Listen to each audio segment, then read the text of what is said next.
Hey guys, it's Lauren and Ron, and I am your DAM reporter, the Director of Alternative Marketing, right? Right. Right. And we are here to bring you Ask Ron.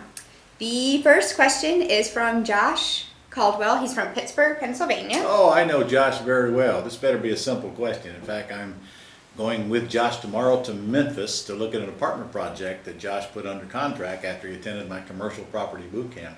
Oh, so you know him. We got, oh, very well. We got a property under contract and we're going to go up there. It's a tremendously cheap price. And so I'm personally visiting the property tomorrow with Josh to see if we want to move it further down the road. And if we do, Josh should make some really good money on it. That's pretty I awesome. might make a buck or two myself, who knows. Well, listen to this question. Uh-oh. He says, Ron, I don't like the sound of that. it says, you have taught some of the most successful real estate investors in America. Uh-huh. Has anyone ever tried to distill the key psychological elements that separate successful real estate investors from the rest of the herd? In your opinion, what is the most important mindset that the students need to adopt in order to be successful? Josh wrote that? Josh. You did. Wait till I see him. Okay, what's the question again? What's the mindset the real estate investor needs? He is asking, yes, what is the Okay. mindset that you need to be successful? Well, first of all, hunger doesn't hurt. If you're hungry enough, you'll do what you need to do and not let all the dream stealers steal your dreams. But I'll tell you what, the thing that I see that stops most people is their inability or unwillingness to do the small steps that they need to get done to get anything worthwhile accomplished. And by the way, that has nothing to do with real estate. There's a few things that we got to get done.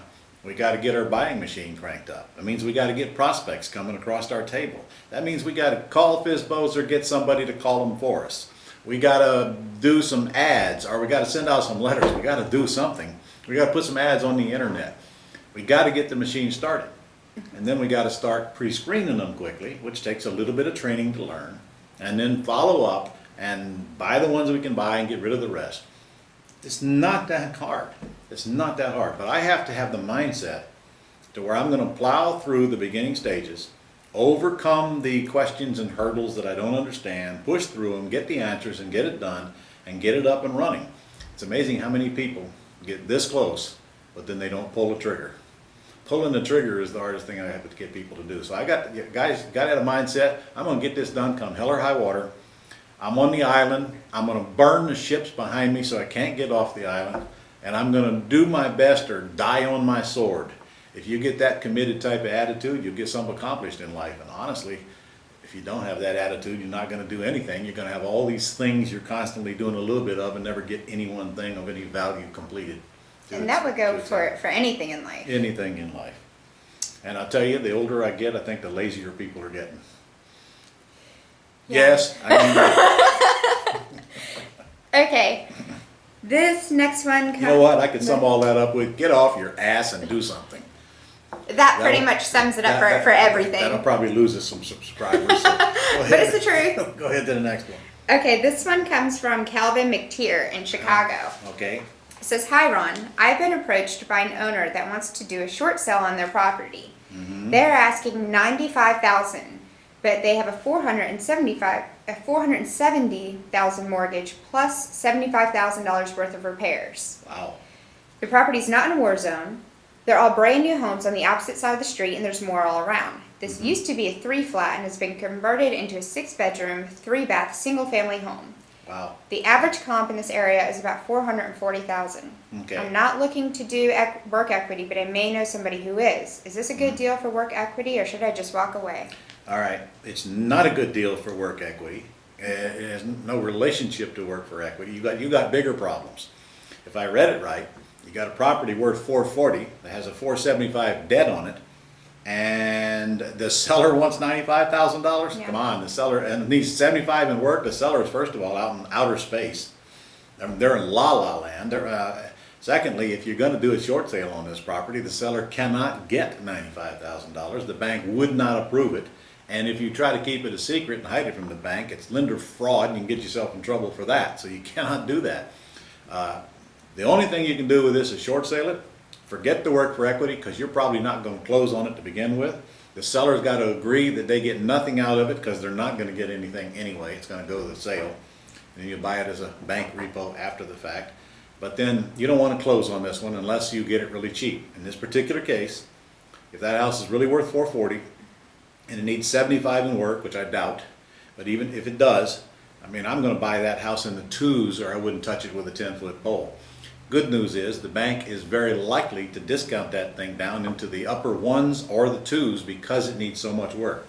So it's a good short sale candidate, but it'll only work if the seller will get out of the way and don't expect to get no $95,000. They're not even getting $9,500. They're not even getting $95, much less $95,000. They're just way out in space. It is true, some of these sellers we run across nowadays are, God, they must be on something to even think that they could get money out of an over-leveraged house that needs $95,000 or $75,000 worth of work.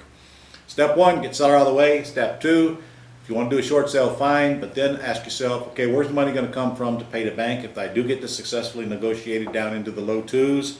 And if you've got an investor who will buy it when you get that done, then you might go ahead. If you don't, it's probably something you ought to pass on and find something easier. In fact, let me just tell them, guys, you gotta learn about the new event I'm doing at the end of September 30 and October 1 in Orlando, and it's all about our ACTS program that we're coming out with, which stands for Assigning Contracts and Terms System, and it's so much easier than what you're discussing. No short sales. We simply put nice properties under lease purchase most likely, and then assign that contract and pick up $5,000 to $10,000 and never buy a house. No short sale, no discounting, no repairs, no costly entanglements, no loans, no nothing. Get in, get out, get a check. Go to ronlegrand.com/ACTS, ACTS, and check it out. Okay? Okay. Last question comes from Sean Corder. Sean, where's Sean from? Sean, you didn't let us know where you were from.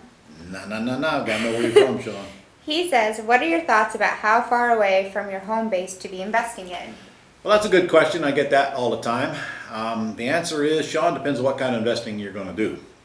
For example, if you're just flipping houses, I could be in Bangladesh and flip a house in Florida. It's kind of irrelevant. It's all online anyway. But if I'm going to buy houses and install tenant buyers in them where I have a long-term relationship to the property, I think I'd rather have you near the property because the property's always going to need somebody's attention. First of all, you got to make sure it's ready to sell before you put it on the market. Buyers have got to go through it and all that kind of stuff. And it's just so much harder to handle if you're not where the property is. So if you're just going to flip it quick, I don't care where you're at. If you're going to have any long-term relationship with a property, it should be right around where you live. There's way more to do where you live than you're ever going to get done anyway, ever. And everybody thinks the grass is greener on the other side of the pasture, and usually it comes with poop under it. Ew. So stick where you're at. It's gross. Conquer where you're at first, and worry about going somewhere else. Because I mean, I can make you a list this long of people that are making 7 figures right in the city where they live. So stay where you're at and get the nuts and bolts, the basics down to a science. Implement them, and you'll find you won't go anywhere else. Okay, well, that was our questions for this week. Remember, submit your questions under the Ask Ron tab and put your name and where you're from. See you next week. Bye.